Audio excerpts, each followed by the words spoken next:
నీవు సింతపడకు సిన్న కొడుక, ఎంట గురుస్వాములుంటారు కొడుక. నీవు రంది పడకు మా కొడుక, మనసుంటే మార్గమేగానొచ్చు కొడుక. సింహ సీకటిలోన అడవి దారుల్లోన ఏకాకివైనా భయపడకు కొడుక. ఇంటికాడ నీ అమ్మయ్య ఉన్నరని క్షణము కూడా నీవు మరవద్దు కొడుక. ధైర్యమే విడవద్దు కొడుక, మన ఇంటి బాలమ్మ నీ తోడు కొడుక.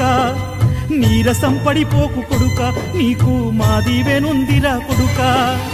ఈ మాట నా గుండె కినబడత ఉందే పక్కనే ఉన్నట్టుగా. కళ్ళు మూసుకుంటే కానొచ్చే అయ్యప్ప నా ముందరున్నట్టుగా. పులి మీద ఎదురొచ్చే సిన్నోడిగా అయ్యప్ప అర్ధరాత్రి నా కలలోకి వచ్చి రమ్మన్నడే వనయాత్ర. అమ్మ పోయొస్తనే పాదయాత్ర, అయ్య పోయొస్తనే శబరి యాత్ర.